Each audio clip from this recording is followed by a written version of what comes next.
Live from the Earl Crabbe Gymnasium on the campus of Placer High School. Touchdown Productions, celebrating 14 years of local high school sports television, is proud to present the 69th annual Kendall Arnett Basketball Tournament. Tonight, as we begin our Day 2 coverage of the oldest basketball tournament in California, your Placer Hillmen take on the Bear River Bruins. It's Game 4 of the Kendall, and all the action is coming up right here, right now. It's your NorCal Game of the Week.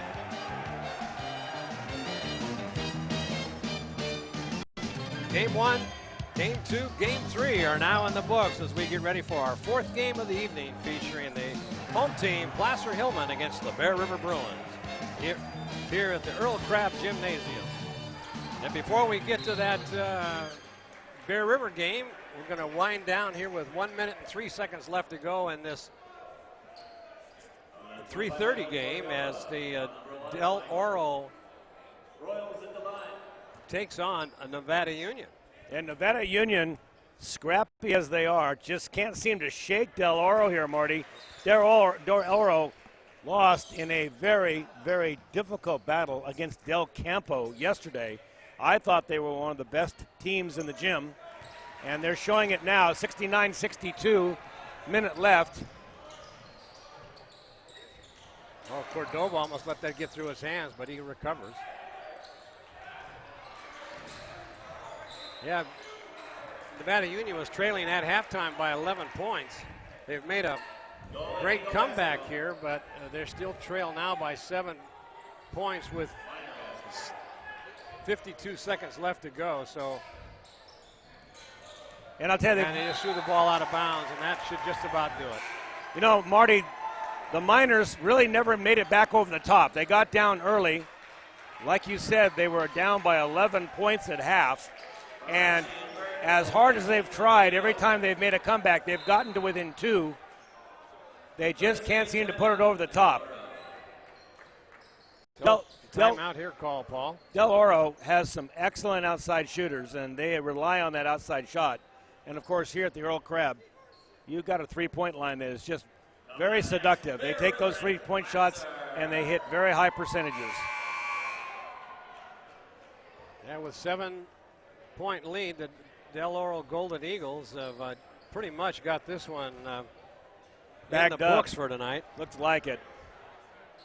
That they will advance to the consolation championship game against either Placer or Bear River, which is our game coming up next. So Del Oro will inbound. They're going to keep, and they're going to get fouled right away as Cordova reaches in. That's a 10th team foul. So they'll go to the line to shoot two. So this probably could put the nail right in the coffin here, I think, for Del Oro. I'm surprised they lost last night. Because like I said, we watched a little bit of that game, and they do have a great shooting team. And they are the defending champion from last year. Well, tonight we're going to do 2 games here at the Kendall Arnett, Marty. The 69th annual Kendall Arnett. Tonight you're going to see the Placer and Bear River game. That will follow this bonus coverage.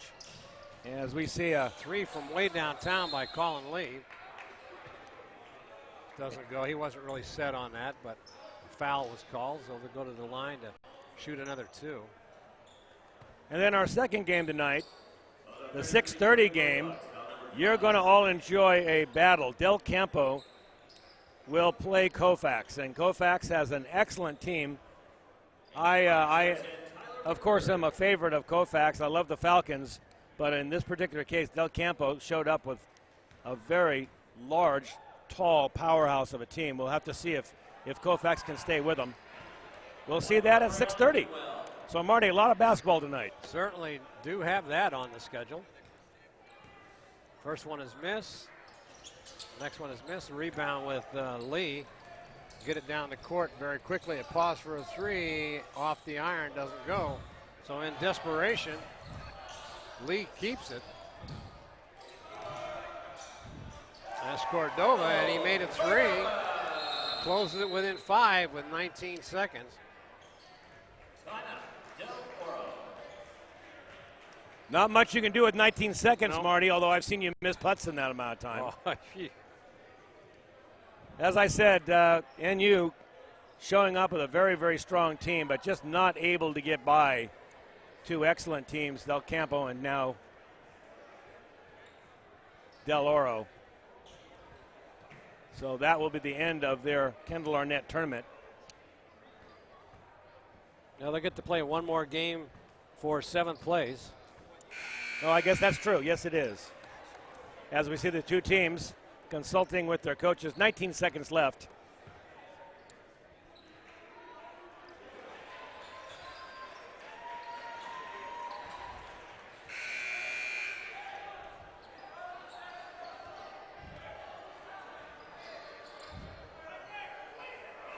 So it looks like NU will put on a full court press here as they try to get the ball in. And they get it in, and they stepped on, let's see, a foul called right away as Cordova makes the foul. 25, Michael Cordova is third. At the other end, Luis Caraccio. So Caraccio go to the line to shoot 2. Pretty much can ice it down right here, Paul, if he can make both of them. And there's the first one.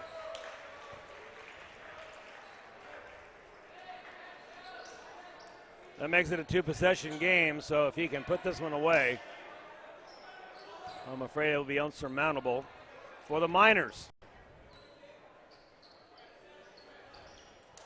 They're alive. They're going to have to get a 3 very quickly. Oh, travel.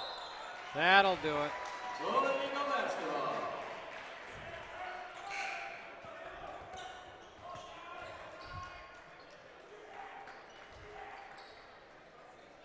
Cordova was off balance, had nowhere to go with the ball. They're not going to foul him. They're going to just let the clock run out. And that'll be the ball game.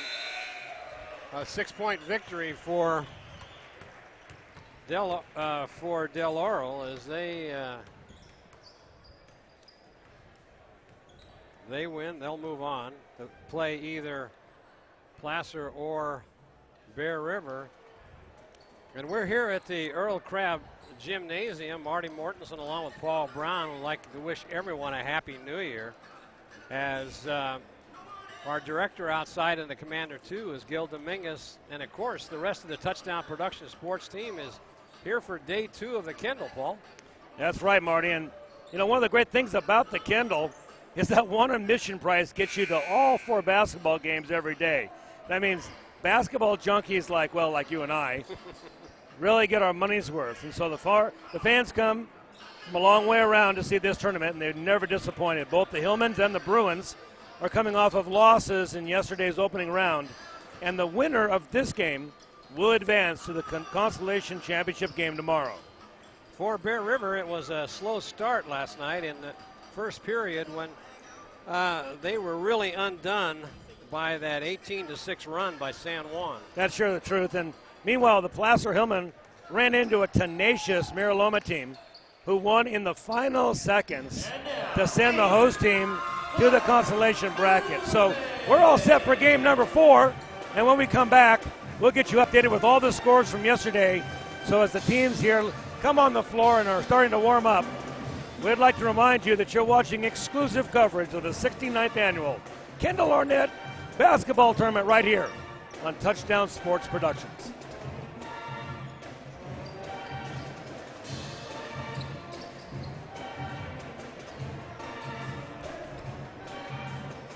You know, I think what we'll do here, we'll watch the teams warm up and we'll listen to the excellent Placer band that's next to us. Marty, let's take a look at the grid here. Yeah, there it is. This is the 69th annual Kendall Arnett tournament here at the Earl Crabbe Gymnasium. And you can see last night as Placer was on the short end of a 3-point loss against Miraloma. Miraloma advances on to play San Juan in the 8 o'clock game tonight as they beat Bear River. And Mariloma is... It was Placer against Mariloma. Then we had right. San Juan beating up on Bear River, 76-65. And then, of course, right here in Touchdown Productions, we saw NU, our good Nevada Union team, lose to a superior Colfax team, 50-60. Jim and I did that game last night, and we're impressed with what we saw, Marty, with the Colfax team taking on the Division I NU game. Then you can see that Del Campo came out on top of Del Oro. And that may have been the best game of the tournament so far, Marty. I'll tell you, the Del Oro team and Del Campo, both excellent basketball teams. That was a ripper. How good do you think Del Campo is if they can shut down Del Oro with all their high-powered offense? You know, it's going to be the Colfax game that we're going to see next. It'll be very interesting. I think Colfax is going to need to slow the game way down. They just can't let Del Campo run. They're just too big and too fast, and they have excellent outside shooters. So that'll be the next game. But right now, let's take a look at what we got ahead of us here, Marty. We got our local teams, Placer and Bear River. Yeah, they'll go head-to-head in this upcoming game right now as we sit here and watch them warm up, and then they'll move on. One of these two teams will move on to play at Del Oro tomorrow after early evening. So we'd like to remind you you're watching exclusive coverage of the 69th annual Kendall Arnett on the Touchdown Production Sports Network. Gold and silver are more important as part of your investment portfolio more now than ever before. There's inflationary pressures. China alone could push the gold price more than double from $1,000 to $2,000 an ounce.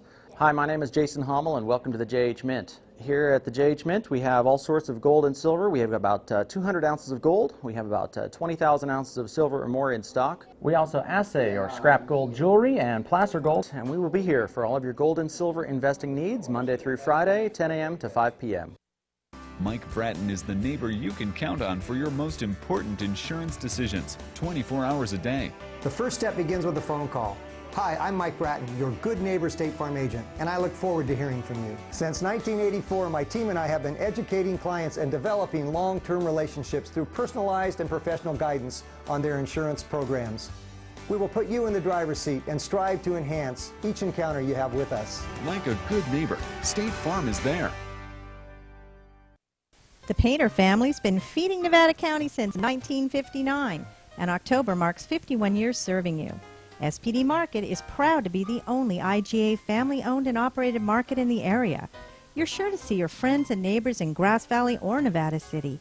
You can trust that in these tough economic times, SPD will continue to offer you the best value and contribute to the welfare of our community. SPD, a hometown-proud IGA market.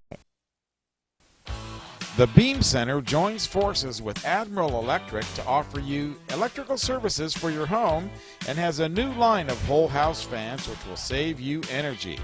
They're also your headquarters for big screen TVs in Grass Valley, including the new 3D TVs, and feature the First Alert security systems as well as the famous Beam Central Vac system. It's fun and function at the Beam Easy Living Center in Grass Valley. B&C is your neighborhood home and garden center for both builders and consumers. They carry everything you need.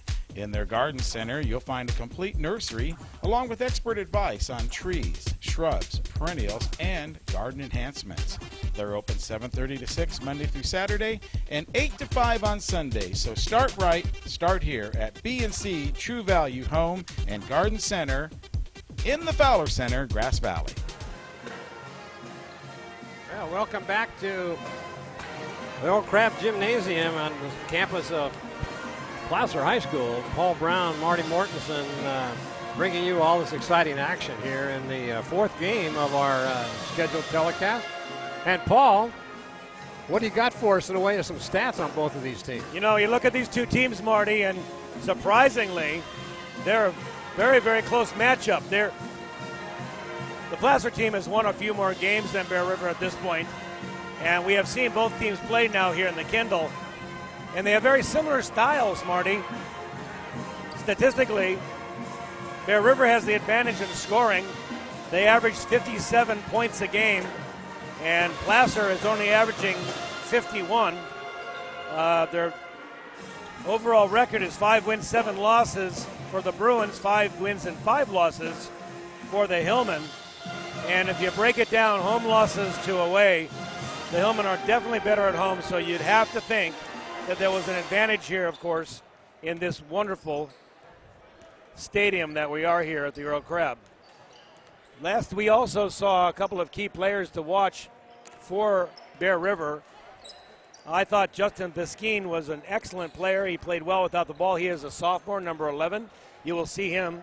Also, C.J. Olson, number 15. He is a junior forward, 5'10". He also played very, very well without the ball, made excellent passes. I thought he was a very solid player on both offense and defense. But you remember who the player of the game was. Right, Trevor McGee. What do you think of Trevor McGee, Marty? Yeah, he played a whale of a ball game both offensively and defensively. I thought so too, and he showed up with some good outside shooting. And Bear River's certainly going to need it if they're going to defeat this excellent Placer Hillmen team. All right, I think we'd like to pause just for a minute and remind you that you're watching exclusive coverage of the 69th annual Kendall Arnett on the Touchdown Productions Sports Network.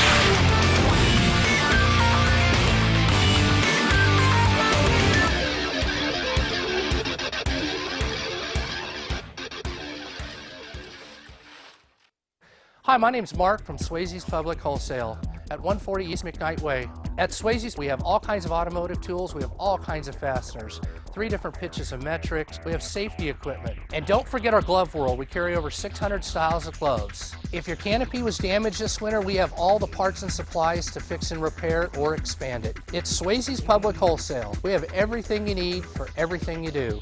Open every day, 8 to 5 on the weekdays, open till 4 on the weekends. Welcome to Grass Valley Glass, family owned and operated by the Stallman family since 1989. Grass Valley Glass is your local expert in the repair of single and dual pane windows. And don't forget about your auto, truck, or motorhome. Grass Valley Glass also offers same-day repair or replacement on all your auto glass needs, and we work with all insurance companies. Remember, if it's glass, it's Grass Valley Glass. Your car or truck is an extension of your personality. Chuck Cabros knows this, so Top This delivers truck and auto attitude every day with in-store displays featuring thousands of products from WeatherGuard, DZ, bracket truck racks, along with a large selection of aftermarket performance products, all from the top manufacturers. So give your car or truck the attitude it deserves at Top This Truck and Auto Accessories. And, of course, by Touchdown Productions, the Foothills leader in sports television. This is Gil Dominguez saying thanks a lot for joining us tonight. And be sure to tune in every single week on NCTV, Comcast Channel 11, Suddenlink Channel 16, and ACTV Channel 20 in Auburn. And, of course, around the world at NevadaCountyTV.org. Just click on live streaming or on demand. We're Touchdown Productions, making memories since 1997. Guys, back up to you. Well, welcome back to the 69th annual Kendall Arnett. We're about ready to start here. About a minute 42 left here before they go on the floor. And Marty, I like to look around this gymnasium. You see us pan this gymnasium. We say it every time we have a game, but you've got to appreciate this is one of 3 gyms left in California that are like this. The old Hoosier-style gym with the elevated stands above us and the original hardwood floor that was refinished about a gazillion times. Yeah, there's all the Placer High School banners over the years that they have won, and this is a fine tradition here at Placer, and it never gets any better than this, Paul. This is really a treat. Mark Lee puts on a great tournament every year and treats us very nicely. There's the AM 950 K-High, Dave Rosenthal on the right, and I don't know his partner on the left, but they'll be broadcasting the game. I was listening to it on the way home last night to the Del Oro game, and as soon as I got to Comby Road where I turned, the signal went out. There's a good shot of Mark Lee.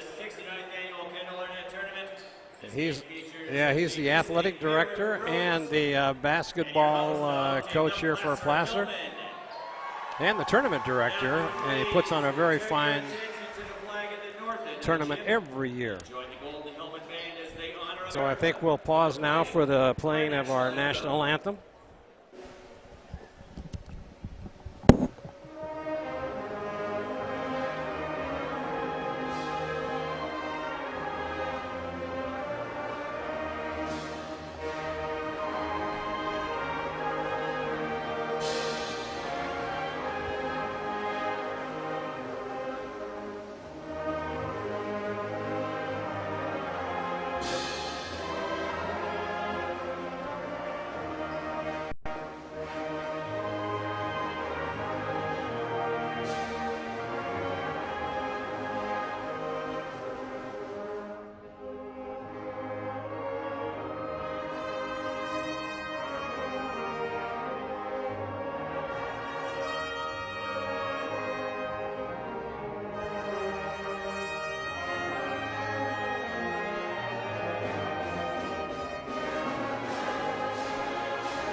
Nice rendition by the Placer Band, and we're ready for the player introductions.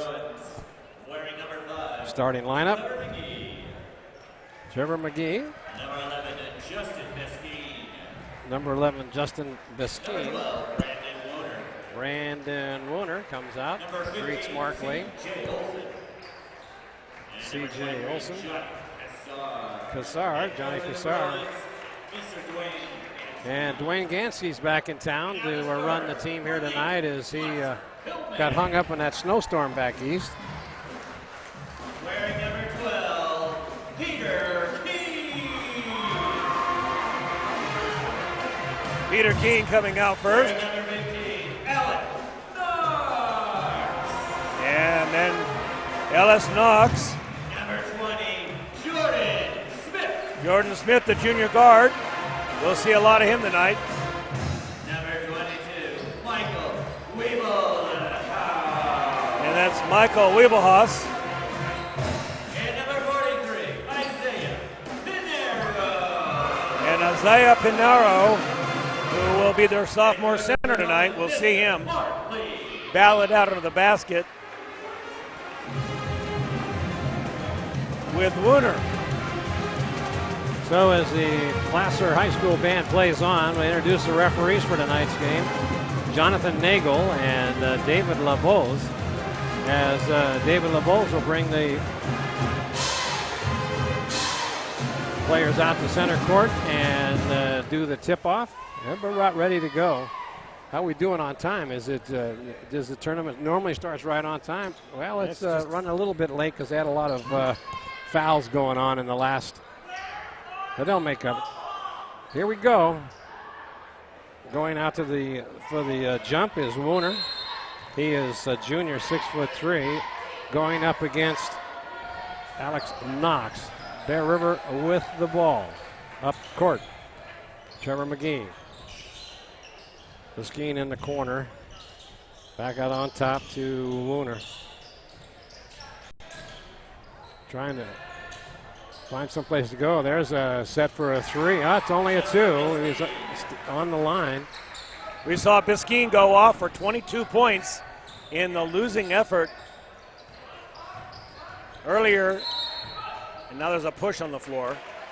Yeah, very little bit aggressive there for Trevor McGee as he pushed, and his first foul, and that'll be the first team foul. And inbounding for Placer will be Wiebelhaus. In high school ball, 7 fouls, you get the one-on-one situation. 10 fouls, it's an automatic 2 shots. So we'll watch that. Placer works it around the outside of the three-point arc. Trying to drive the basket and dishes it off. Put it back in as Alex Knott for 2. So Knox gets 2 to tie the score. Good play by Wiebelhaus, finding the underhand pass. Now, Bear River tries to get it inside, but it's stolen out, but then lost it on the dribble, driving the baseline, puts it up. Nice play in there by Wooner. Good steal and a good baseline 2 points. That's Keene. Has to dish it off to Knox. Knox back to Smith. Driving into the paint. Doesn't, but gets it in. A nice pass off to Panero. And that'll tie the score again, Paul. Wiebelhaus also getting a pass after driving the lane. They got to stop him at the top of the key. Oh, nice. Oh, almost saved it. And almost knocked away and did out of bounds as Trevor McGee picking up where he left off last night, Paul, at very aggressive playing on defense.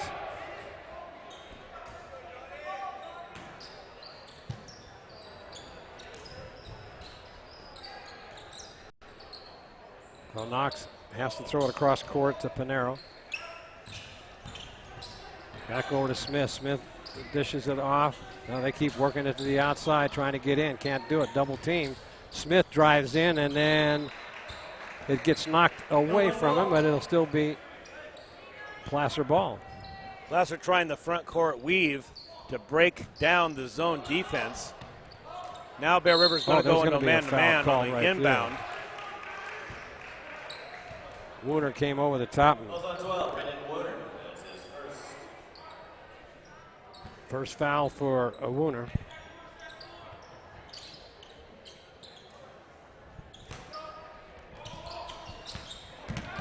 And it's going to be Bear River ball, I believe, as it was knocked out by the 2 Placer players trying to go for it.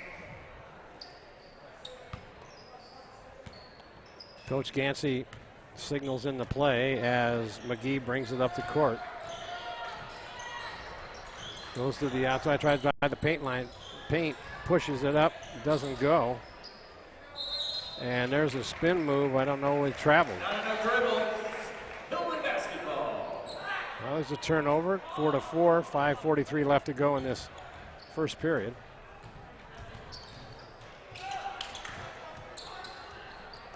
Cross court pass to Keene. Keene goes baseline, doesn't go, but there's a should have been a travel call, right? Sure was. Referee David LeBeau is right on top of that one. So, Coach Gansky signals in his play again.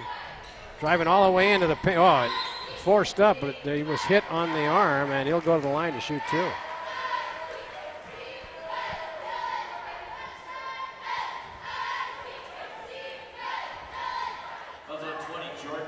Do you like that drive into the paint? He is very good at that. Trevor is that's a big part of his game, Marty. He likes to get to the basket, and right here you're seeing a way that Bear River gets a lot of their points shooting free throws after being fouled on the drive. Neither team's very tall, so there's no big inside play, and certainly not a lot of post moves. Now down low, fade away, put up. Nice. Knox comes up with his 4th point of the game. Now Bear River with Wooner. Gets it down inside to Olsen. Olsen, there's a 3-pointer off the iron. And then a push coming over the top was Biskine.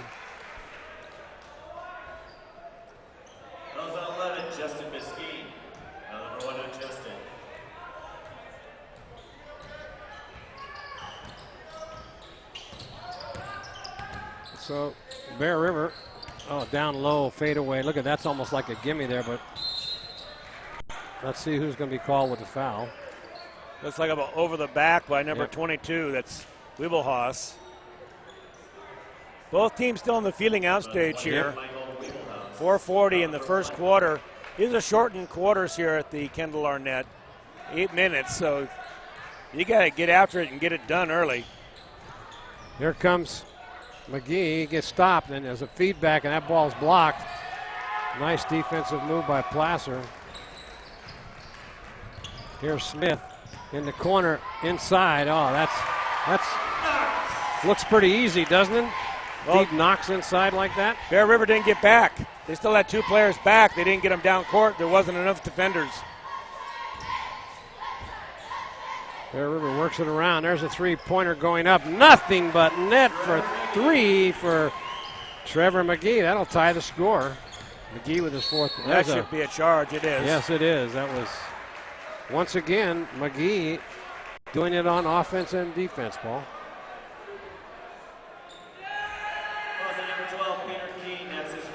Peter Keene comes in the game. Daryl Senti, if you recall, we saw him playing football for the Hillmen. Very, very good. He will come in the game at the guard position. He'll guard C.J. Olson.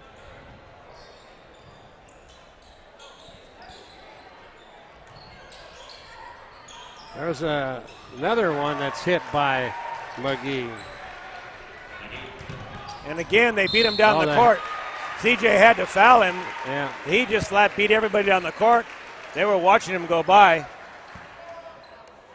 That's a hole in the defense for Bear River. They need to sew up. Yeah, they got to get back a lot quicker than that to keep that from being 2 points every time they come down the court. So going to the line to shoot 2 is Wiebelhaus, and that doesn't go.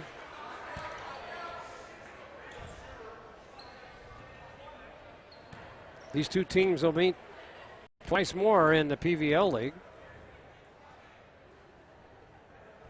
That one doesn't go, but they get the rebound. That is Knox, and he puts it in.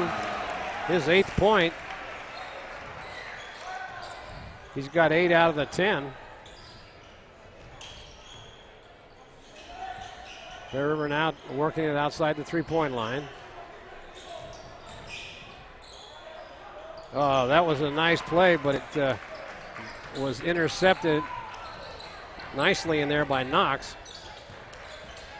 Stop, jump, 15-footer doesn't go. Bear River with the rebound. McGee comes up with it. Coming on down, stops, puts it up for 3. It's off the iron, but rebounded by Wooner.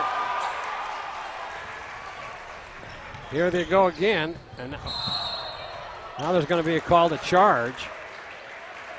Very aggressive play coming across the court. That was number 22, Wiebelhaus. That's his 2nd foul. And that outlet pass, Marty, they're getting the outlet pass down quickly. And even though Bear River is getting players back, they're not picking up that man. There was a block. Here's the block on the play, if you'll watch. Nicely done. That's number 15, Alex Knox. Now back to live action here. Fadeaway jumper, it's short. As Kassar came up a little bit short on that. Here comes Cinti to the basket, puts it up, doesn't go, but a putback by Knox again. 10 points out of the 12. Kassar has a tendency to try to do a little too much. That time he tried to force that shot, that off-balance shot, had no rebounding, and Placer quickly turned it into 2 points down the court. Now down low, and there's a nice pass, give and go on that one. C.J. Olson scoring the bucket. His 2 points. Man, they're hitting from everywhere. Cody Rich with 2. 14-12. Placer up by 2. Oh, Wooner had a good look at the basket there. Didn't take it. There's a 3 going up off the iron. Doesn't go. Rebounded in there by Riggs. Riggs feeds Keene. Keene stops, pumps, puts it up.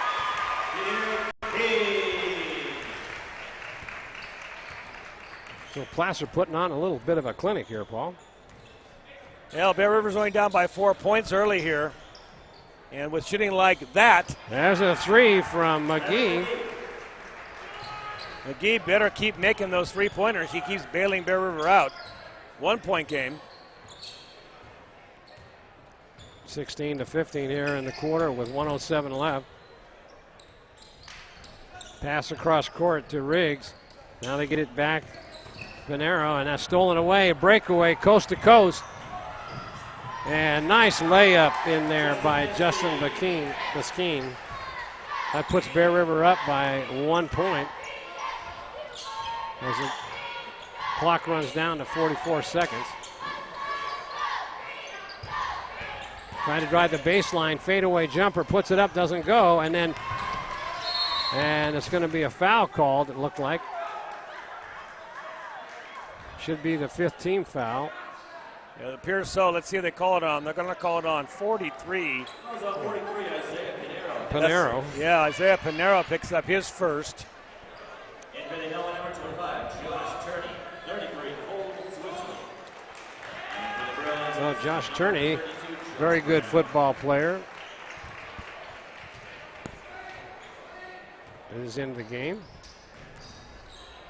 Wears the same number he wore as on the football field, number 25. I believe that was it. Well, down low, feet give and go, but just couldn't capitalize that on as Josh Brown. Oh, nice. That's Turney. Yeah, Brown found that ball, and he had such a wide open lane, he didn't know what to do with it. Another three-pointer going off by Trevor. Hit the streaker. Yeah, and you know, very interesting first quarter, Marty. I would have to say that Colfax is a stronger team on the floor, but they're only up by 1 point.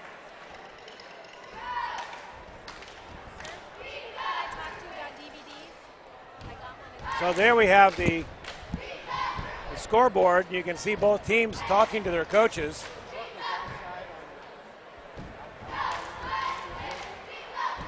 Colfax getting many of their points in this first quarter on the fast break, managing to hit the outlet pass and quickly getting down the court. That was good for about 6 points. Like Marty said earlier, Trevor McGee on one side for Bear River. And then, of course, we've got Alex Knox getting many of the points for the Hillmen.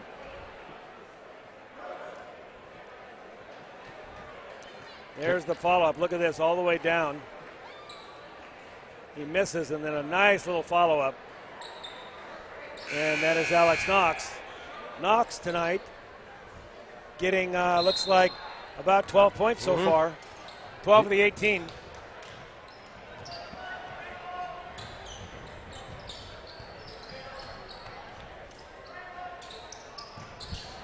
Placer on a move down low. That's going to be a foul. Could be a double foul. He got hammered by both players. I think that was Josh Brown, though, over the back. Also 32, Josh Brown. Yeah, you're right. Josh playing a little bit out of control since he missed that layup. Needs to regroup here. Both teams with 5 fouls. First one is no good. You know, Marty, it's significant that Bear River showed up with only 9 players. Zach Welts is not here. And for whatever reason, generally they carry 10. So the advantage goes to Colfax as far as numbers. No, it's Placer. Colfax plays next. I'm sorry. Okay, Turney now brings it up, but he stops. Couldn't take it into the. Now he's going to go for 3. Puts it up off the iron, and it's going to be Bear River ball.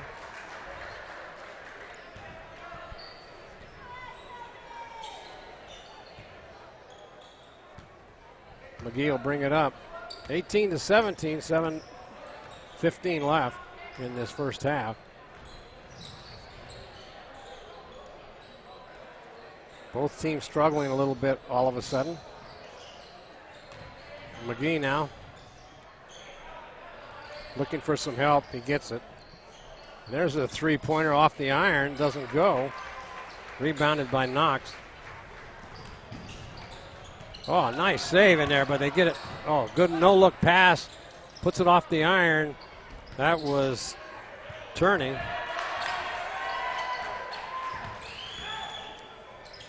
Now there's a good pass.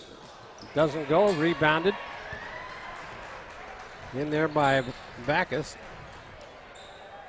There's a three, up and off the iron. That's who should be shooting the ball for Bear River. Beskine, they should get it in his hands. Down low, and boy, I tell you can't stop him. Knox again, 20-17. Nick Backus in for Bear River needs to put a body on him, take himself out of the game and just play D, just to hold him down. Down low, and so Backus will be replaced as he goes out. Logan Miller comes in. Bear River calls timeout, trailing by 3 points. We're going to see some substitutions also by Bear River. I believe they're going to give a rest to C.J. Olson and to Brendan Wooner. They'll both be coming off the bench here. Yeah, Nick Backus went in to sit down.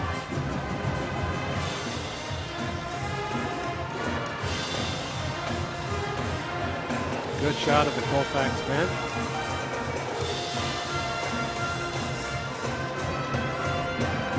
There's your touchdown production scoreboard showing 20-17 score here early on in the second period. Placer band off to our right, striking up the music.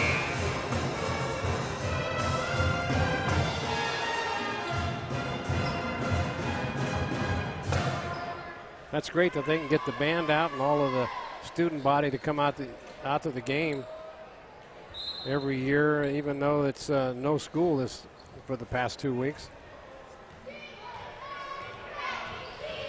Well, they double team right off the bat, but it leaves it wide open again, and it gets fouled. Knox is just a one-man wrecking crew here. That point will count. The foul will be on number 21, Logan Miller. If you're going to foul him, you want to push him hard enough where he can't make that layup, Marty. Yeah, and no kidding. Logan just gave him a little tap on the back, just enough to get the foul, and now. And they get the rebound. Coming up with it is Swisley. And that doesn't go, and it's rebounded in there by Beskine. Desperately needing a point here, Bear River on the offense. Trailing by 5, the largest lead so far. Down low to Kazar, and he loses the ball on and they're going to call a foul. That'll be the 16th foul on Placer. One more they'll be shooting. On the 25, Josh Turney. Turney aggressive on that as he tried to knock that ball away. Kazar was double teamed and he just couldn't do anything with it. Next thing you know, he got hammered and over in the corner to McGee. Now he drives the baseline. Oh, and he should have got fouled there, and not going to call it. Well, maybe not. It's going to say Bear River ball. 3 guys hit him. Kind of in no man's land there. You're going to go up, you're going to get some contact. I suppose he just let him play. The scheme will inbound the ball. They'll look for something close and underneath here. Nope, they're going to throw it out to the Over left. in the corner to McGee, up for 3 off the iron. Put back, doesn't go. And let's see, it's going to be Bear River ball. That was a break right there, Paul. So they get a chance to the inbounds pass again.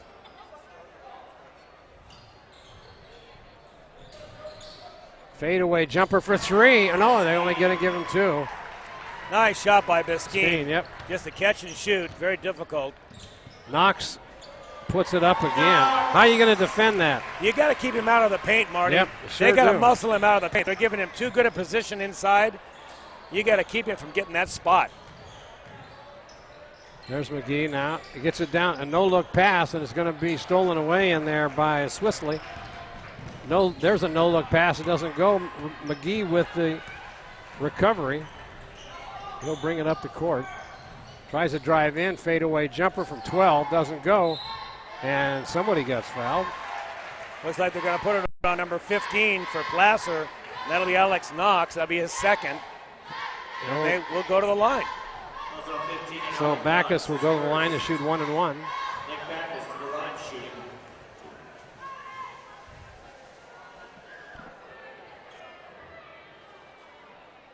First one is good. Returning for the number 43, Isaiah Pinero. And for the Bruins, the number 12, Brandon Woodard.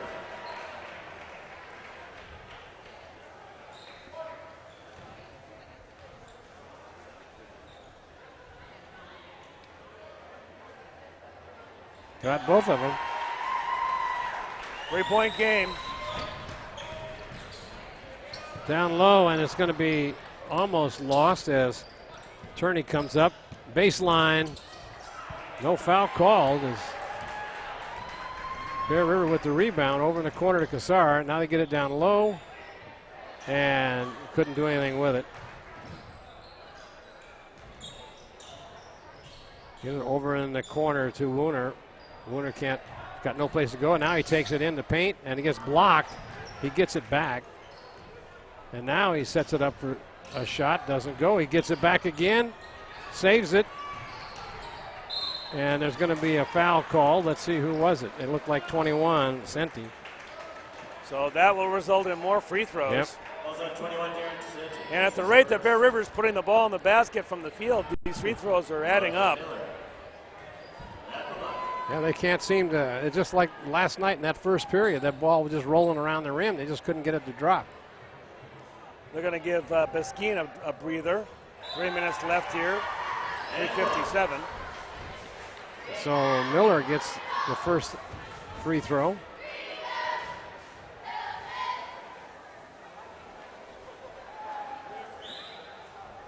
And that one doesn't go, and they're going to call somebody. Oh, he's going to get to go and shoot again because someone jumped the line. No, he's going to get 1 and 1. Late violation. One more shot for Miller. He'll get one shot.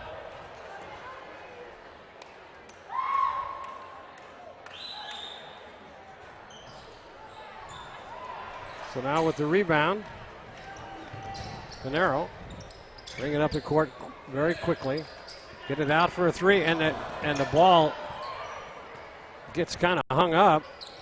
Oh, nice block in there, and Wooner gets it but then loses it out of bounds as Turney couldn't save it, but it looked like it's going to be Bear River ball.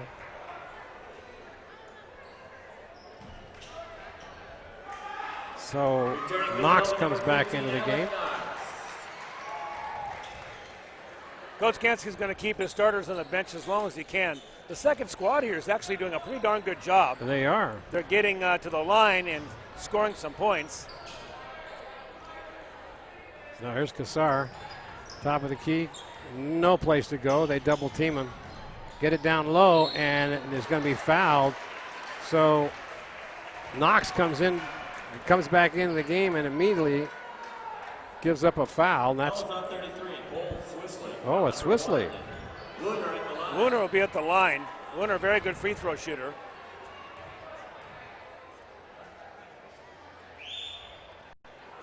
And with that said, of course, sure, it's a clunker. Number 11, Justin Beskine. We watched him hit 6 in a row yesterday.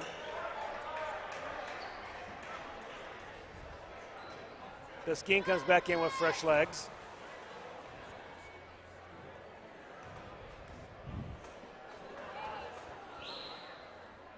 That one is good. It's a 1-point game. Now they get to feed it down low, and boy, that looked real easy for Swissley. Back up to 3 with 3 minutes to go here in the first half. Down low to Kazar. Goes into the paint, no place to go, gets it down low, and a little finger roll right into the net. Beskeen turning out, has nothing, no place to go, and he dishes it off to Senti. Senti now trying to set up a play. Bear River back in their zone. This seems to be stolen working. away, and Wooner with the takeaway, and that'll Bear River trailing by 1. There is McGee trying to get something. Oh, no look pass underneath, but nice putback in there by Wooner. Beskeen a little deep, couldn't make the little overhead flip go, but Wooner was there to clean it up. So now Turney with the ball, looking for 3, doesn't take it, throws it off into the corner. And now that was a nice pass, give and go to Swissley for. They got to put a body on Swissley. He is getting that position down low, and he's just killing him. They've got to put a body on him and front him, deny him that ball. Fadeaway jumper, and Kazar gets his first points of the game. And Here they Bear come River, down again. Bear River takes the lead for the first time. There's a reach-in foul on Beskeen. Can't afford to get Beskeen out of there. Also 11, Justin Beskeen. Foul number 2 on Justin. Only 2 fouls. Number 43, Isaiah Pinero. With 1:45 left, I think Beskeen is going out. No, he's not. He took out Backus. There's a picture of C.J. Olson. Doesn't go. Rebound by Beskeen, and here come the Bruins. Up by 1. Travel call. Not enough dribbles. Placer basketball. Jonathan Nagel, the referee, is telling Kazar what he did that drew that call. They work it around now, get it down low, and now they come all the way across, but almost stolen away by Bear River. So here comes Senti over to Turney and off the iron, and it's going to be Bear River ball. Minute 17 left here, second period. Bear River up by 1 point, back and forth contest. Marty, I don't think it's been more than 6 points difference. No, I think 5 was the total, yeah. I believe, Paul. So it's been very, very equal as far as the team play and offense. Oh, that one. Oh, good hustle in there by none other than McGee. He is quick. He knows where that ball is. He goes after it.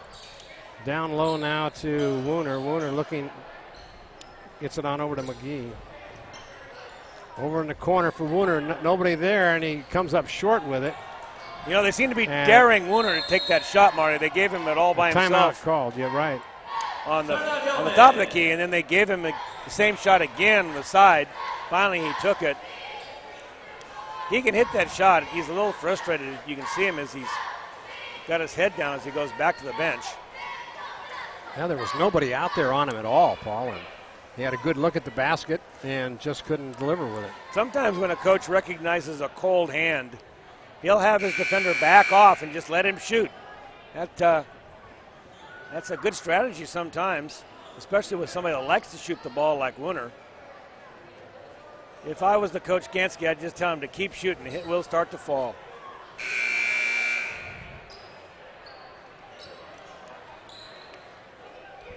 Placer has got more depth in their lineup with more players.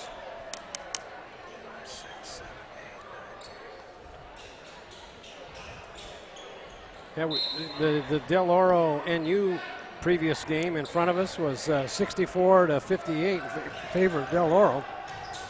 But Del Oro moves on to the championship consolation. We'll play either one of these two teams, and there goes Knox again.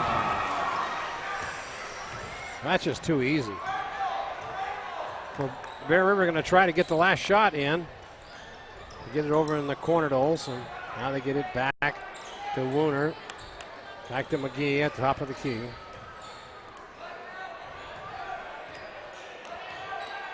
Kazar looking at the clock, going down. They're going to try to get the last shot off, and there's, off the iron, doesn't go, and there is your halftime score. 30-29. Very close ball game. That almost went for 3, Paul. Very close, but a very close ball game. There it is. Doesn't get any closer than that. I would have to say defensively, Bear River needs to tighten up. Most of the points being given up on the quick outlet pass and that inside move that Alex Knox has just eaten them alive. And on the other end of the floor, they need to find some way to contain Jordan Beskine. I beg your pardon, Justin Beskine, Jordan being his older brother that we watched so many years. What do you think of Alex Knox? The team's got 30 points and he's got 20. Well, you know, a lot of those points, Marty, he's being given inside the key. They're just too easy. They got to put a body on him. They got to find some way to contain him and keep him from that spot.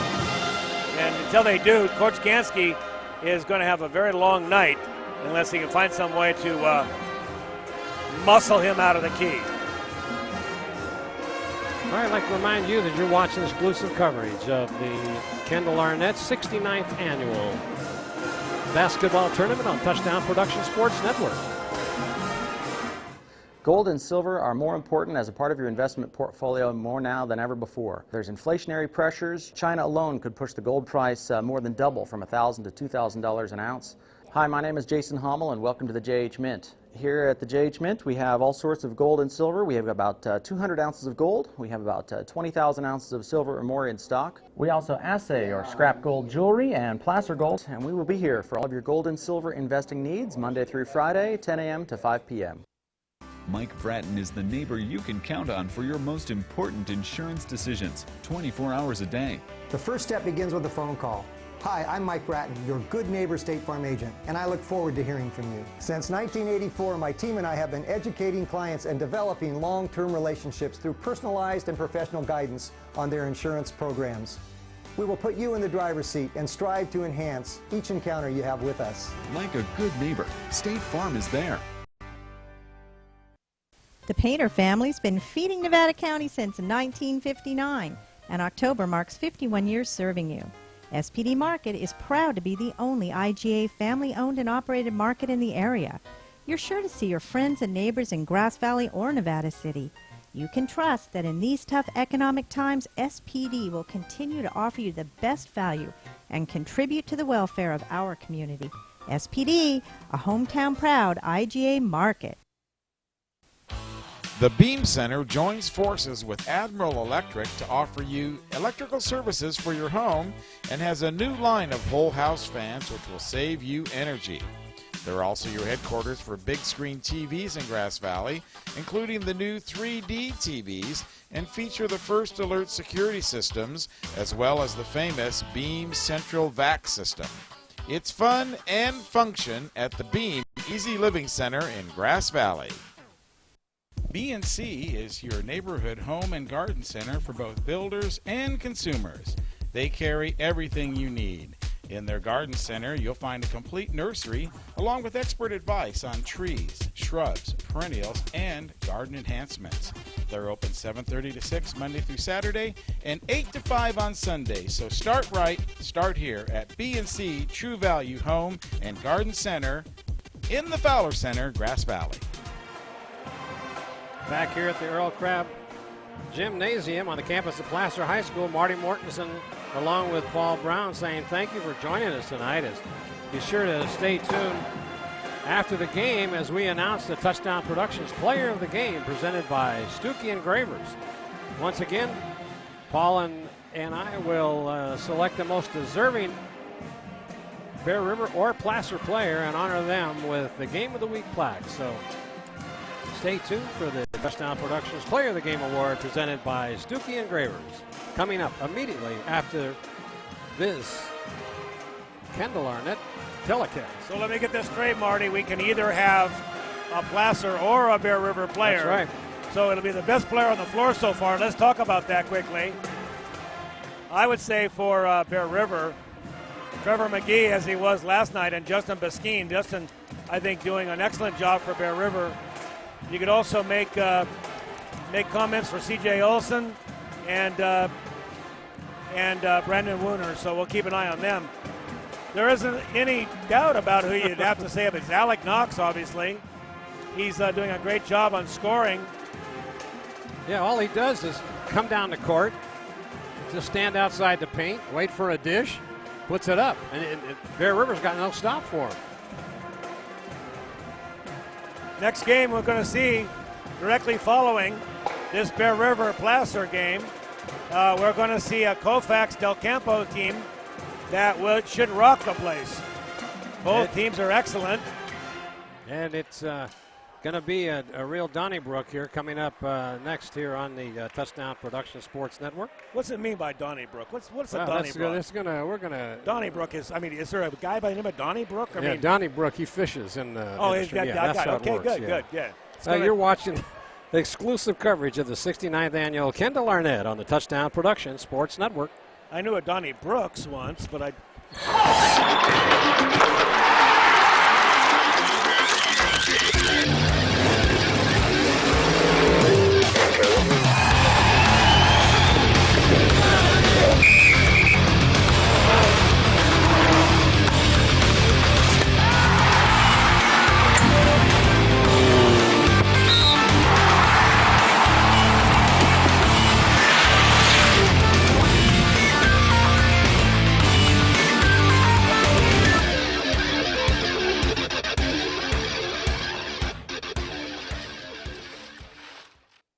Hi, my name's Mark from Swayze's Public Wholesale at 140 East McKnight Way. At Swayze's, we have all kinds of automotive tools. We have all kinds of fasteners, 3 different pitches of metrics. We have safety equipment. And don't forget our glove world. We carry over 600 styles of gloves. If your canopy was damaged this winter, we have all the parts and supplies to fix and repair it or expand it. It's Swayze's Public Wholesale. We have everything you need for everything you do.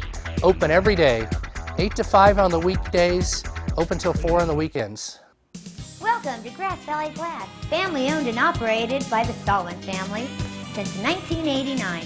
Grass Valley Glass is your local expert in the repair of single and dual pane windows. And don't forget about your auto, truck, or motorhome. Grass Valley Glass also offers same-day repair or replacement on all your auto glass needs, and we work with all insurance companies. Remember, if it's glass, it's Grass Valley Glass. Your car or truck is an extension of your personality. Chuck Cavros knows this, so Top This delivers truck and auto attitude every day with in-store displays featuring thousands of products from WeatherGuard, DZ, bracket truck racks, along with a large selection of aftermarket performance products, all from the top manufacturers.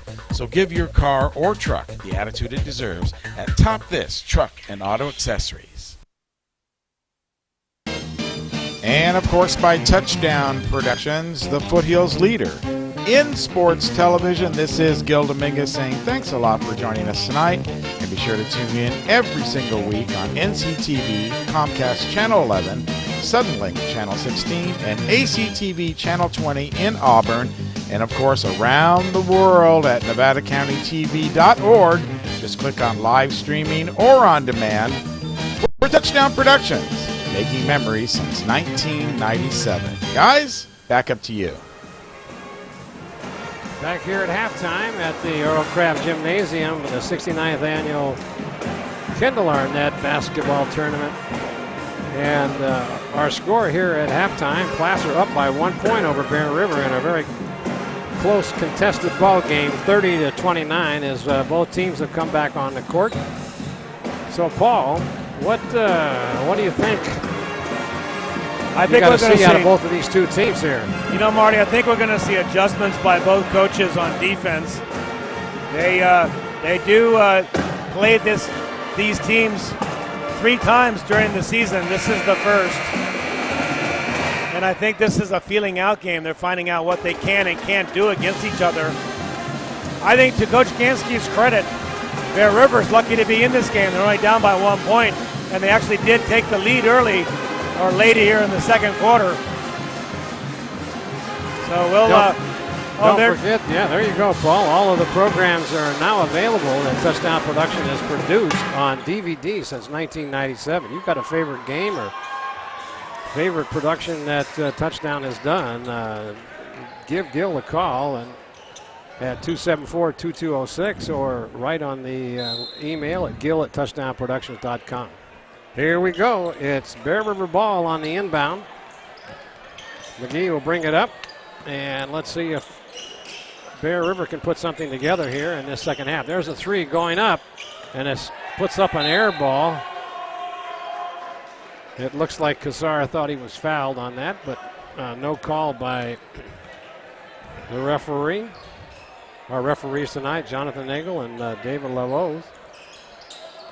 All right, trying to go baseline, but good defense in there by Olsen.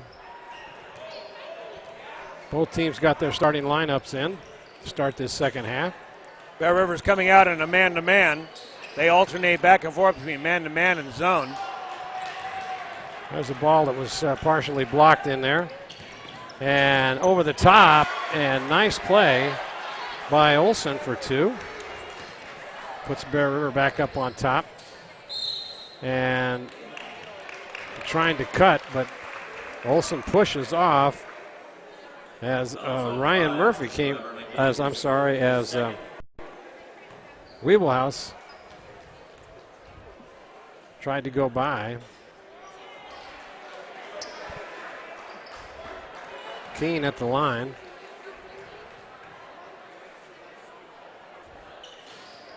Doesn't get either one. Bear River with the rebound. McGee now. Fadeaway jumper off the iron, doesn't go, and then McGee is he's gonna be fouled. And looks like he traveled a little bit too, don't you see that? I'm not sure he had control of the ball when he was walking, but he had presence of mind to put it back up off the glass, and now he's got a chance for the three-point play. Very strong player, this young man, Trevor McGee. I like his game. He is a junior. We're going to see him again next year. You know, to Bear River's credit, they are playing 5 juniors on this team, and 4 of them are starters. There's a rebound in there by Beskine. Bringing the ball up the court is McGee. Placer unable to convert. Moving on out to Wooner. Around the court. Kazar thought about a three, doesn't take it, drives into the paint, dishes it off, but that's going to be short. That was one time Johnny should have taken the shot. He was wide open. Smith now, no place to go. He takes, and I think it looked like Wiebelhaus. Oh, I don't know why that wasn't a foul. There's a foul there. Johnny Kazar shaking his head as he walks by the bench going, what's it going to take to get a foul called on me? Yeah, they practically undressed him there under the basket. And he got himself in a place, had nowhere to go. 3 guys around him, all he could do was go up. C.J. Olsen ended up finally getting the ball, and he'll make this first one. Olsen makes the first one. So Bear River on a 6-point run here to start this second half.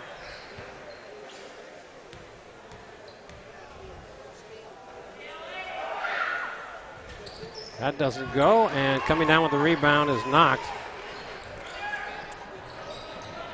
Down low, fade. Oh, that's too easy.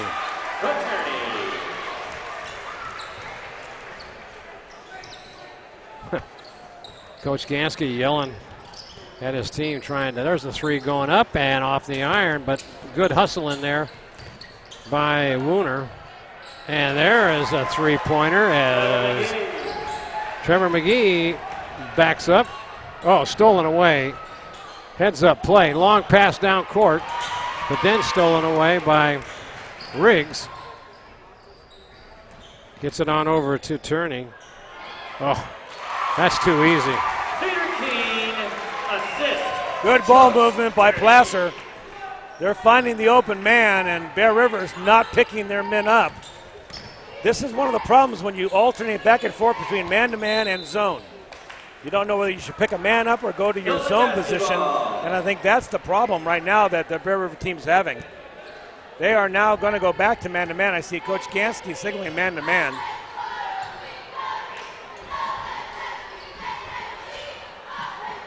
Now they work it down, trying to go a good defensive play there, but he was able to, Swissley was able to,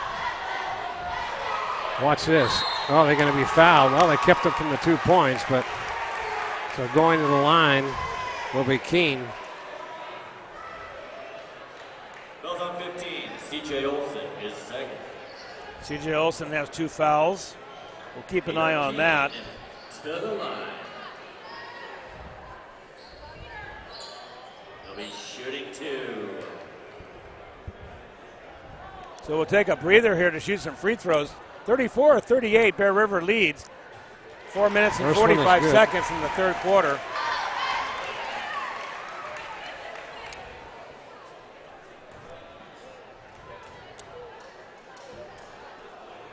Next one is also off so good.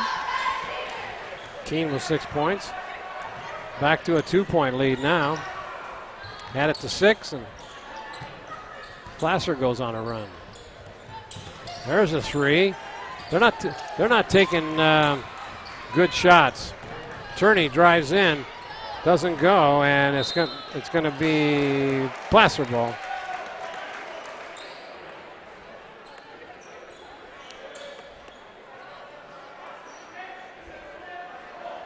One thing about running in this Earl Crabbe Gymnasium, it's such a small little cracker box that you can make up the nice ground. Three-pointer by Turney.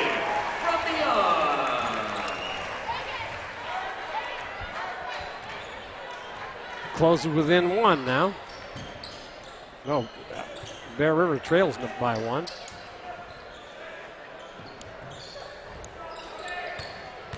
Baseline drive and gets hammered on the way in, and that looks like it was going to be called on Knox. Let's see. No, on 25 on Turney. Fouls on 25, Josh Turney is second. There's a replay of that foul. So we'll watch him get the ball and a ball fake off his feet. Then he tries to get into the baseline and goes to the middle, getting hammered. And he'll make 2 on the line. Oh, there's a travel call on Turney as he stopped, but his momentum kept his feet going. Coach Gansky is telling his troops to settle down, start taking some high percentage shots. But they're going to try and set something up here now. Working it down low inside. Oh, it didn't go. You know, Cassar Marty is getting that shot under the basket a lot. Yep. And the reason is he's the only one actually making cuts through the defense to feed in. If the bigger boys like Wooner would make the same cut, it would be a much more higher percentage shot. I haven't seen Biskine moving without the ball like we saw him in the first game. That's very important. So Riggs into the game now, and it's going to be Bear River ball. Bruins ball. Swissley couldn't handle it as the ball rolled out of bounds, and now it'll be Bear River bringing the ball up the court with 3:26. Still very close game. Double team stolen away, and they saved it, but now they got it. They got 3 on 2. And let's see, it's going to be tipped and out of bounds. It's going to be Bear River ball. Well, Bear River, I'm sorry, it's off the Bear River player. It's going to be Placer ball.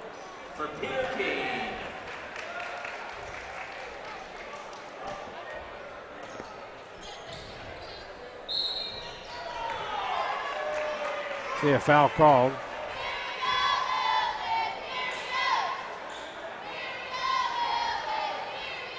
Fouls on 11, Justin Biskine, his third. Biskine with his third foul. Going to the line is Swissley for 2. First one is off the rim and out.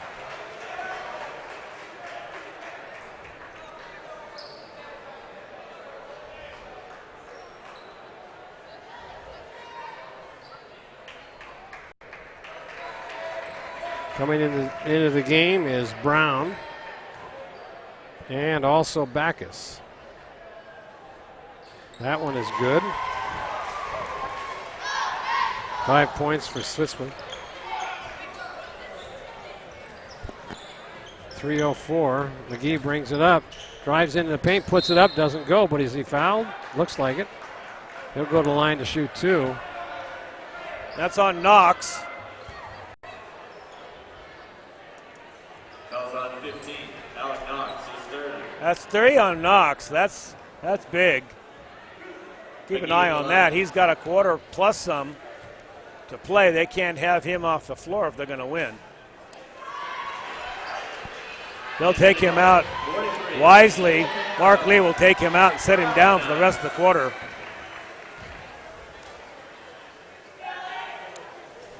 He gets 2.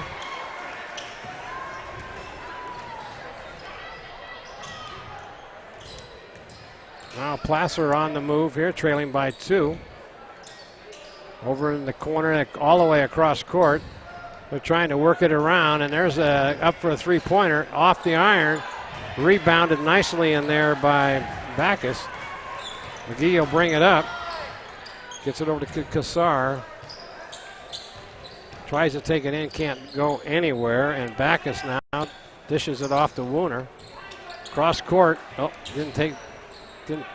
had a chance for the shot, but that's going to come up a little bit short by McGee, and Placer will bring it up the court as Senti stolen away. They got 2-on-1. And nice roll off the fingertips for Kassar on that breakaway. Oh, there was a push, no call. Cross-court pass. Again, that is Riggs driving the baseline, and he gets fouled. And Wooner gave him a little shove as he went around him. He got called for the foul earlier. The forearm to the sternum didn't get called, and Wooner was on the floor. Yeah. That has a tendency to tick you off. I'll No tell kidding. you what. Yeah, you're right. Sometimes that happens. Gil Dominguez will do that to me, and hey. Good rebound in there by Wooner, blocking off the bigger man, Pinero. Gets a screen. McGee can't go anywhere. There's a fadeaway jumper. Not a high percentage shot there. 1:30 left. Senti now. There's a 3 going up and nothing but net. Cody Riggs from outside the three-point arc. 44-33 now. Down low. And it's going to be Placer ball on a no-look pass. The ball handling is not it's an issue. Very sharp. It's an issue, no question. And really for both teams, Marty, we've seen some pretty errant play. Right now, the zone defense seems to be working for Bear River. They need to keep it tight. They need to continue to move their feet. They want that shot right there. That's the shot they want Placer to take. McGee will bring it up with 49 seconds. Over in the corner to Kassar, and he gets a 3. Johnny Kassar coming up big now. It's 2 in a row for Kassar. You get him hot. He's a very streaky shooter. You get him hot, and anything can happen. He's not afraid to shoot the ball from anywhere on the court. No, never saw a shot he didn't like. And a turnover as Pinero couldn't handle the ball on that pass. Now they got 23 seconds. They'll bring it up for the last shot. You know they should bring in now, Marty. They should bring in Donnie Brooks. That's good. All right, now McGee now trying to set something up. Fadeaway jumper, not a high percentage. That's not what he wanted. No. Yeah, he's begging for a foul, but basically it was just a bad shot. Coach Gansky's up and trying to get something. Nothing. 3 from way downtown, in and out, heartbreak. So we're going to have ourselves one big-time fourth quarter here. Well, that reminds me of last year between these two teams in the it was not in the championship game, but it was in the second night. And that was Placer when and Zach Wells came and made the big basket with that long, high off the glass layup just as the bell went off to win. That was maybe one of the biggest wins that Bear River's had all last season. You go back and look at that play when they stole the ball and Placer did, and then Bear River did, and then they looked like they fouled. I couldn't remember who it was. He goes skidding all the way across the floor, almost out of the building, and everybody's looking around for a call. There was no call, and then they turn the ball over to Placer, and then Wells steals it, goes coast to coast. That's very exciting.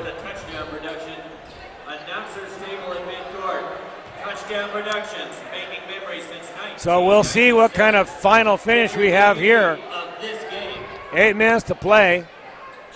All the starters are in. I beg your pardon. They are still sitting CJ, and they are still sitting Biskeen on the Bear River side. Now they've gone back to man-to-man.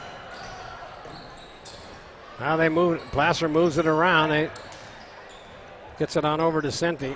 Back over to Riggs. Riggs shoots, puts it up, doesn't go. Bear River with the rebound. Without Knox in there, the rebounding is very limited. Knox has got 3 fouls. He's going to just save him for a bit. Go all the way in. What a drive to the baseline. Oh, good block. Brown on the block, and that beautiful. Couldn't have been better timed. So Bear River up by 6 now, the largest lead by either team. Looking inside, there's Kassar. Fadeaway jumper, and he gets it. Another 2 points for Johnny Kassar. You said that he gets hot. He is the X factor right now, Marty. He's the one that's scoring the points for Bear River, while Biskeen and CJ Olsen sit on the bench. So a big pickup here for Bear River. Now up by 8 points. 7 minutes left here in the fourth quarter.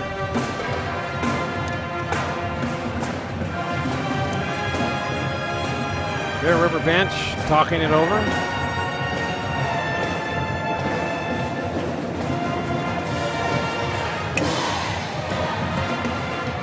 Placer band off to our right, and the Placer cheerleaders off to our left. Doesn't get any better than this, does it? There's your touchdown production line score.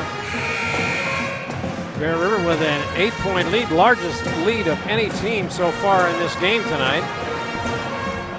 4-0 run here in the start of the fourth period. Let's hope that Coach Gansky doesn't try to sit on the lead. This isn't much. This Placer team is capable of scoring points quickly. We saw that earlier. Although what they have shut down, Marty, is they have shut down that inside post move. They've been getting no points inside this second half. And I think that's partly because they've gone to a zone defense. Senti will bring it up, trying to set a play up. Get in over the corner for 3, and they're going to call a foul. No basket. And it was an offensive foul someplace along the way. That cost him 3. Coach Mark Lee not happy about that, and now that's Knox's 4th foul underneath the basket. That was critical. Bear Rivers take their time now. Oh, what an underhand layup. Can you believe that? Trevor McGee doing the deal. And now that pass is off the hands of Knox. It goes out of bounds. Bear River will take over here. And I'm surprised, Marty. Placer's starting to fall apart here. They haven't shown this all game. No. Kassar comes out to the top of the key, stops, pumps, puts it up. Off the iron, rebound in there by Wooner, but then stolen away. And they're going to call a charge. Yeah, no, they're not. They're going to call blocking. It'll be on Kassar, and they'll go to the line. Just didn't get his feet set. They're going to put Biskine back in. Biskine will be fresh with 6 minutes to play. I would imagine he'll replace Brown.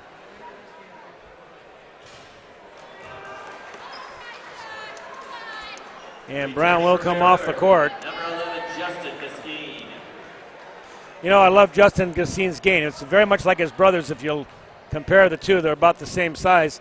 Justin's a sophomore. He's got a lot of growing to do, but very poised. Full court press now.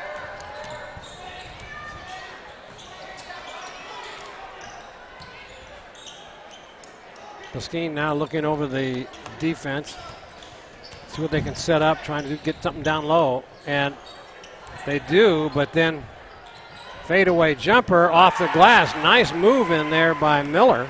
Logan Miller.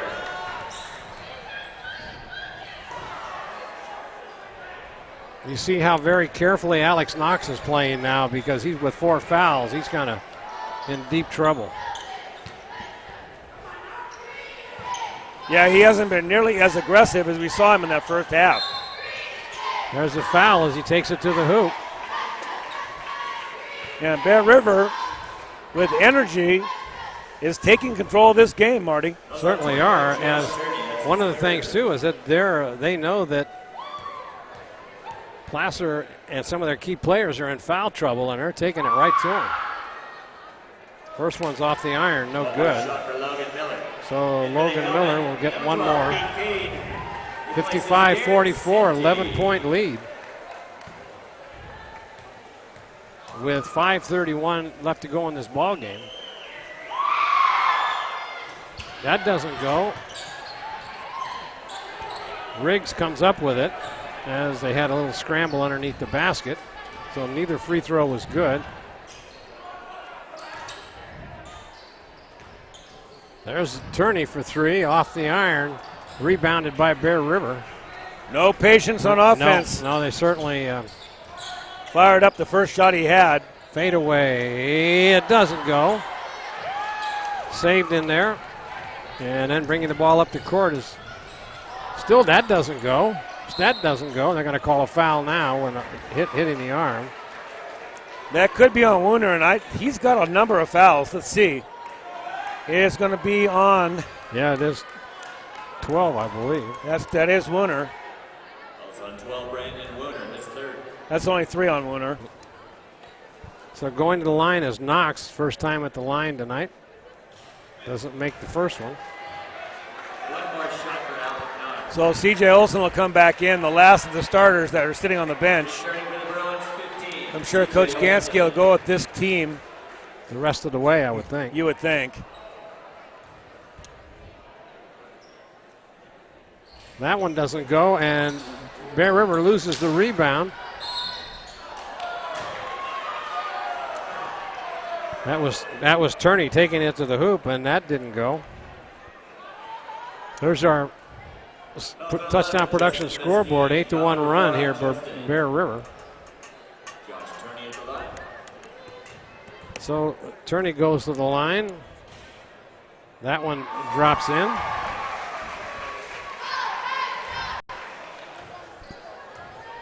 Seven fouls on Bear River. Let's see if this one goes. In and out. Doesn't go. Rebounded by Wooner. Full court press here. McGee will bring it up. There's a 3.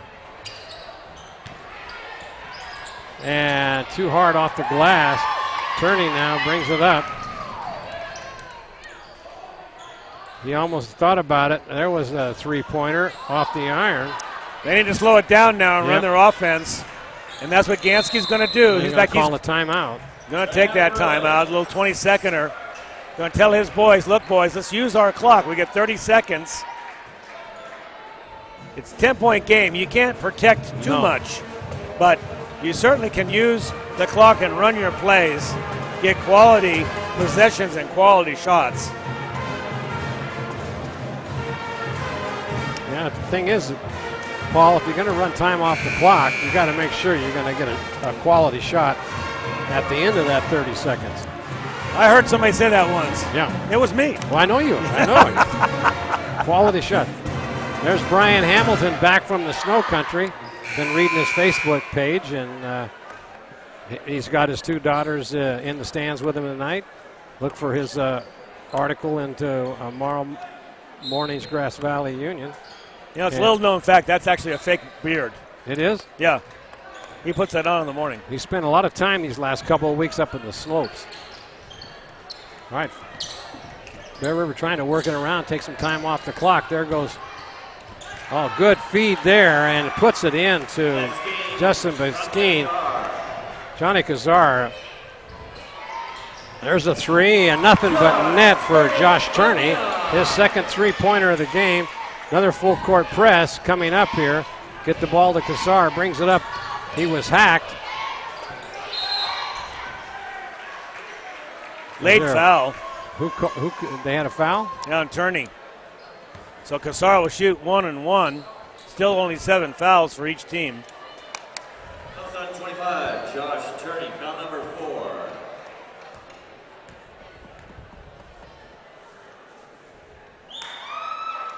He doesn't get it. Now Turney will bring it up. Over to Pinero. There's another 3-pointer. Look at that. He hits it again. Hey! Somebody's got to come out there. Wow, something's happening just now. We had a 6-point turnaround. But somebody's got to come out to get him. They're just leaving him free out there behind the 3-point line. So there's a breath of life. Placer off of the back-to-back 3-point shots by Turney. Josh Turney coming up big. Mark Lee will talk to him. He's drawn to a play. Lots of time left, 3:36 on the clock. They'll probably get a full court press going on here.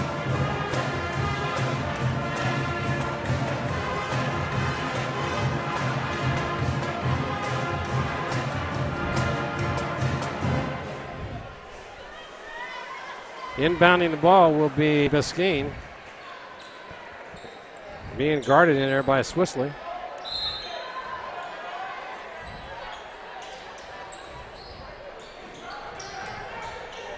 Cross court pass to McGee. He'll bring it up the court.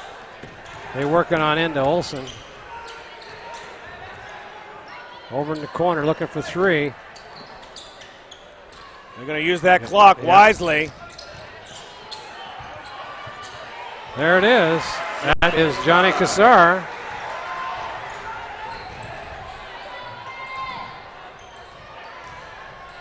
There is Turney again. Oh, he hits another one.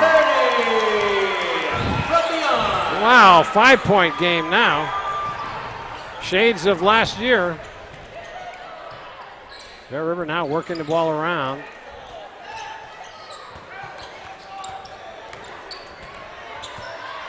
Oh, that was a great play. Yes, a terrific block by Alex Knox. Denying Beskeen the 2 points, and this game is at 6 points. Five points. Well, there's a 1-and-1. A push. 11, Justin Beskeen.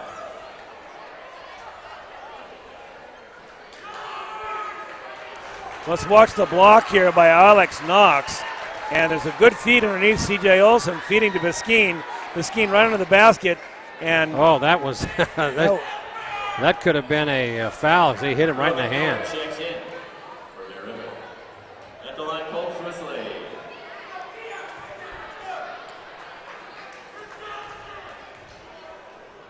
Good shot of Swissley there. First one is good. Placer crowd really getting into it now with only a 4-point lead with 2:29 left. The Hillmen are reeling them in. Yeah, Bear River had a 12-point lead here a couple minutes ago. There's a good shot of Coach Lee. And he makes that one. Now it's only a 3-point lead. He needs to slow it down. Yep. Get control of the ball. Cross court.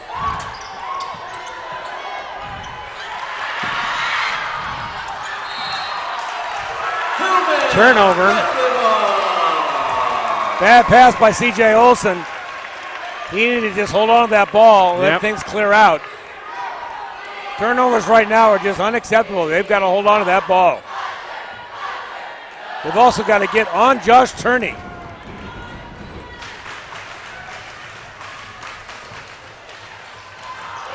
Well, there's a pass stolen in there by McGee. Neat. There you go. McGee's walking the ball up the court now. 2 minutes left in the contest. No look pass over in the corner, but now bringing it back out. And they get it to Cassar. Cassar takes it in, puts it up. Johnny Cassar closing in here. Big points. Back up to 5 with 1. They're going to call a foul. McGee said, hey, it was on me. And they gave it to Olson. That was on 15. C.J. Olson, his third. Riggs at the line. So Riggs goes to the line to shoot 1 and 1. First one is good. Don't forget, we got another game coming up right after this. Colfax will take on Del Campo, and it will be something to see. And that one is good. 3-point game. And timeout call. Coach Gansky's going to call a timeout. They were having trouble inbounding the ball, Marty, and that was a very wise timeout. Let's talk about player of the game. And I'm going to go out here a little bit because I think that significantly Johnny Cassar in the fourth quarter has carried on his back this Bear River team. So if Bear River wins, that will be my pick, is Johnny Cassar. And you can make a... If Placer wins, Alex Knox, I would say he is the key factor so far. Not so much in this second half. He only has 2 points, but he's done some very good defensive work with all those fouls on him. So we'll keep an eye on that. Score. Classic Placer Hillmen versus the Bear River Bruins. How many times have we seen this, Marty? Football, basketball, baseball, doesn't make any difference what it is. It's a great rivalry between these two schools, 6 or 7 miles apart.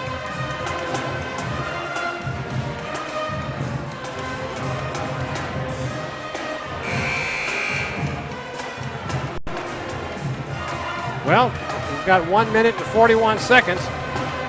Hey, Placer fans, let's bring out those Hillmen!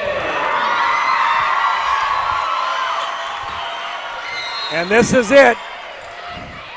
First they got to get the ball in, and they're trying. There they go. Finally, Cassar gets it. And Cassar immediately throws it right to another player. C.J. Olson is fouled on the rebound. That was a big miss shot. Oh, man. And he knows it, too. That was number 11, Cody Riggs. Cody had a free shot on the steal. Couldn't convert. And now, with that, C.J. Olson goes to the line. Olson at the other end.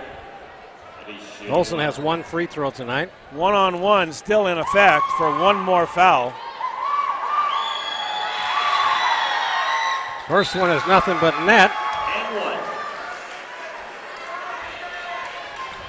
I like Olson's game. He's a junior. We're going to see him mature and get bigger, but very poised and very cool under fire.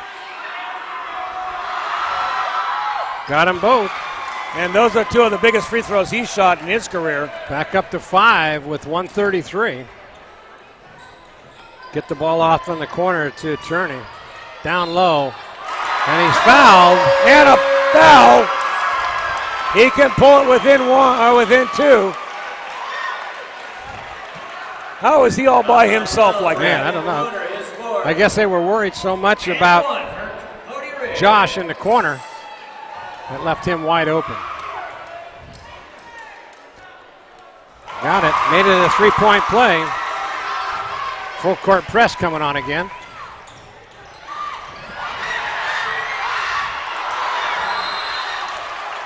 Who are they going to call a foul on?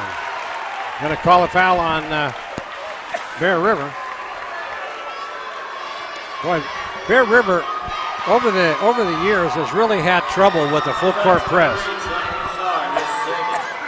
And it's proven itself here. Turning in the line for 2. First one is up, and it's good. 1 point game, Josh Turney. 63-62. This could tie it up right here. It does. Crowd goes wild.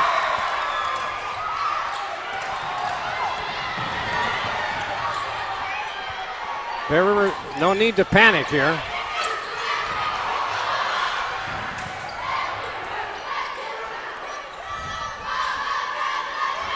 Shot clock at 19 seconds, lots of time. Oh my goodness. Johnny Cassar. My, oh my, that was some kind of play there, wasn't it?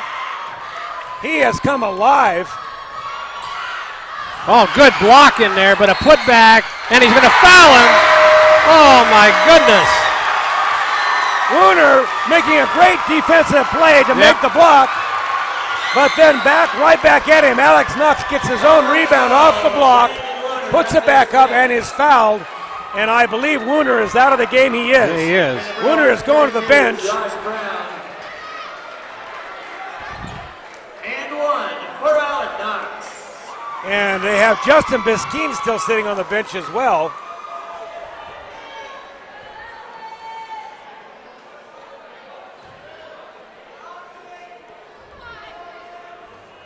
I'm not sure why Justin's on the bench. He doesn't have 5 fouls. And he makes it. That puts him up by 1.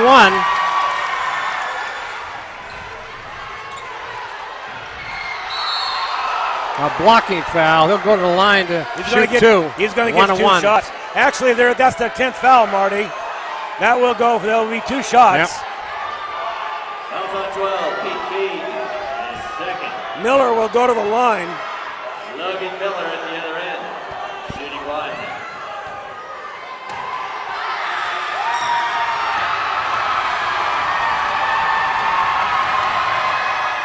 Got it. And 1. Big free throw for Logan Miller. It's his second one of the game. 43 seconds left. Crowd's going crazy. Got them both. Boy, this is shades of last year. Less than a minute. They need to go for a very, very tight defense here, and puts it in. 33 seconds left.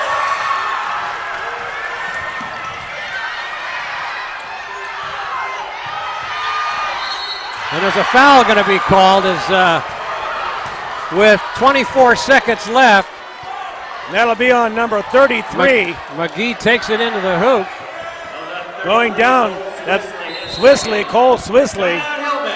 Fouls as he is going down the lane. Trevor McGee, he was not going to be denied like a bull. He was coming down the lane. He's fortunate, however, Marty, because the shot was not a very good shot. No, it was not a high percentage on that fingertip roll trying to come underneath the big guys. So he was bailed out with the foul. Yep. Here's a replay on that. So down the lane he comes. And look at this, it's kind of a prayer. Yep. But he gets fouled. I don't really see the foul, to tell you the truth. Interesting. Maybe we can see that one more time, Gil, if you don't mind. You didn't see the foul? I didn't see the foul. No, he was in the air and he was out of control. It's hard to... Here it comes. Now watch. He comes right down the lane. You have to turn in and maybe he reaches in. Let's see. So he turns right there. Oh, there it is. He reaches in. Yeah, that's what happened. And that will be a foul. That is correct. So down by 1.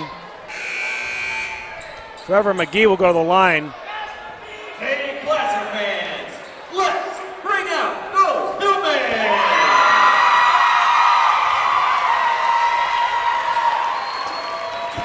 Crowd's on their feet. Trevor McGee, big spot here, the junior guard. Got the first one, nice touch. Boy, I'll tell you, Bear River has been making their free throws, haven't Yeah, they? They certainly have. Tied up at 68 all. Got them both. 1 point lead again. Now they got to keep from fouling. They got to keep from fouling. 17 seconds. Moving the ball around. Spin move off the glass. Doesn't go. And it's going to be a jump ball. Travel. And it's going to be on Bear River. You know, I'm not sure why Coach Gansky doesn't have Beskina in this game. Well, I think he's fouled out. Did he foul out? Yeah, he did. Well, that would account for that, wouldn't it? Yeah, it would. I think I've seen this game in 2009. I think I saw the same thing here, didn't I? So Placer will have to inbound the ball. Yep.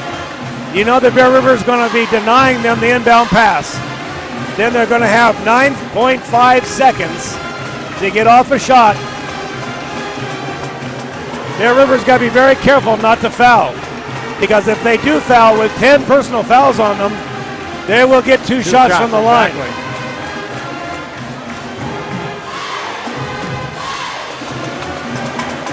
Well, the crowd is going wild here behind us. The Placer band, the cheerleaders.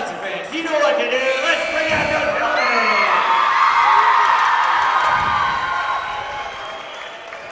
All right, Bear River with 9 seconds left, 1 point lead, and it's going to be inbounded by Josh Turney.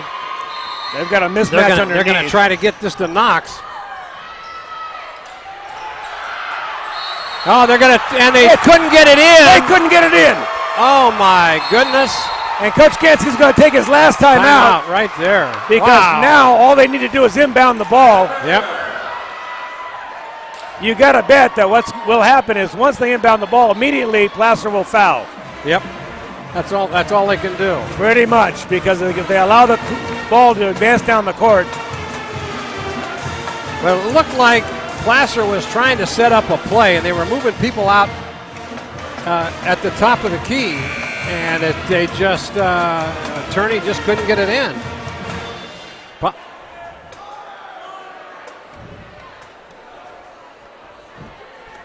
9.5 seconds left. The crowd has kind of simmered down a little bit.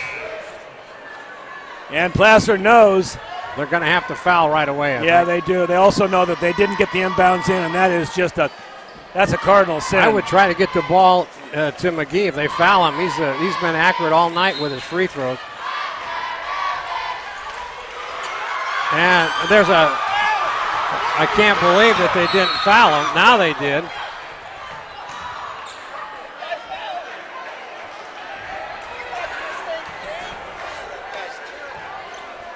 So 5 seconds left. Johnny Cassar can polish this thing off. Yeah, he can. Actually, so Knox is out. He will get two shots. Yep. If he makes both of them, it'll be a 3-point game, and there will be some breath of life left in the Placer team. Let's see how they set this up. Johnny Cassar has had the best half of basketball I've ever seen him play. Yep.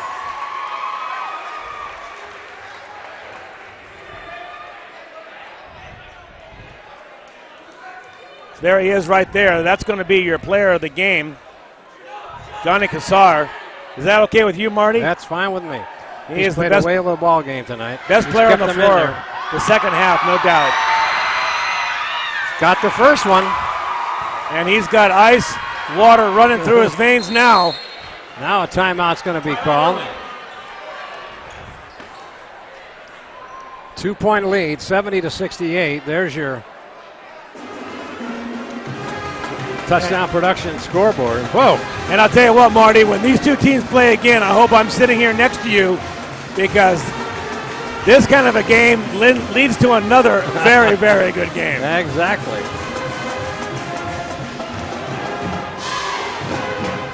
Man, I can't believe how the ebb and flow of this game has changed. It's just gone from one team to the other, and Boy, how big was that inbound pass? Just trailing by one point. That was the biggest part of it. They needed to have some way to inbound the ball. Yep. You think they called the timeout? They should have had a play established in there, I would think. So Johnny Kazar can come in here now as he got one more shot at the free throw. I think they ought to send everybody back for Bear River to.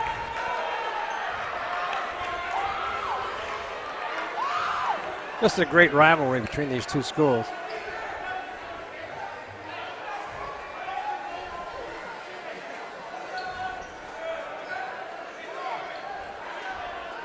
You know, I'm going to rename Johnny Kazar Mr. Ice. Donnie Brook. Bang. Doesn't get it. They can't foul. They got 2 seconds. Turney at the buzzer, doesn't go on that layup. Bear River wins it. Oh my goodness. Biggest win of the season for Bear River as they celebrate. Coach Gansky's congratulating his team. And a typical Bear River Placer matchup at the Kendall Arnett is over. Bear River coming out a victor by 2 points. And our player of the game, Johnny Kazar, number 23 for Bear River. And with that, we'd like to remind you that you're watching exclusive coverage of the 69th annual Kendall Arnett on the Touchdown Production Sports Network. Coming up next, Gold and silver are more important as a part of your investment portfolio more now than ever before. There's inflationary pressures. China alone could push the gold price more than double from $1,000 to $2,000 an ounce. Hi, my name is Jason Hommel and welcome to the JH Mint. Here at the JH Mint we have all sorts of gold and silver. We have about 200 ounces of gold. We have about 20,000 ounces of silver or more in stock. We also assay or scrap gold jewelry and placer gold, and we will be here for all of your gold and silver investing needs Monday through Friday, 10 a.m. to 5 p.m. Mike Bratton is the neighbor you can count on for your most important insurance decisions, 24 hours a day. The first step begins with a phone call. Hi, I'm Mike Bratton, your good neighbor State Farm agent, and I look forward to hearing from you. Since 1984, my team and I have been educating clients and developing long-term relationships through personalized and professional guidance on their insurance programs. We will put you in the driver's seat and strive to enhance each encounter you have with us. Like a good neighbor, State Farm is there. The Painter family's been feeding Nevada County since 1959, and October marks 51 years serving you. SPD Market is proud to be the only IGA family-owned and operated market in the area. You're sure to see your friends and neighbors in Grass Valley or Nevada City. You can trust that in these tough economic times, SPD will continue to offer you the best value and contribute to the welfare of our community. SPD, a hometown proud IGA market. The Beam Center joins forces with Admiral Electric to offer you electrical services for your home and has a new line of whole house fans which will save you energy. They're also your headquarters for big screen TVs in Grass Valley, including the new 3D TVs, and feature the first alert security systems as well as the famous Beam Central Vac system. It's fun and function at the Beam Easy Living Center in Grass Valley. B&C is your neighborhood home and garden center for both builders and consumers. They carry everything you need. In their garden center, you'll find a complete nursery along with expert advice on trees, shrubs, perennials, and garden enhancements. They're open 7:30 to 6 Monday through Saturday and 8 to 5 on Sunday. So start right, start here at B&C True Value Home and Garden Center in the Fowler Center, Grass Valley. Yeah, we got 18 minutes. All right, we're back here, and our player of the game, Johnny Kazar, number 23 with 18 points tonight, Mr. Fourth Period, as he closed it out as the Bruins won 70-68. And now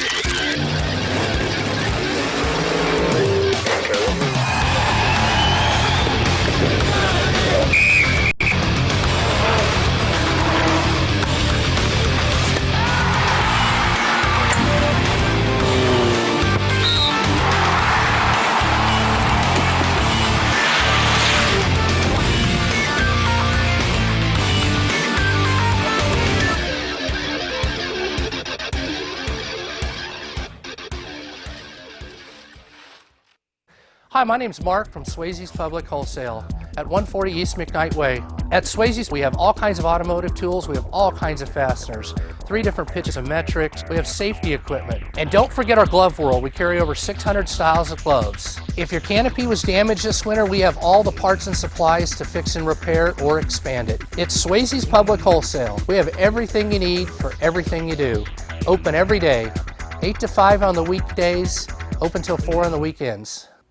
Welcome to Grass Valley Glass, family owned and operated by the Stallman family since 1989. Grass Valley Glass is your local expert in the repair of single and dual pane windows.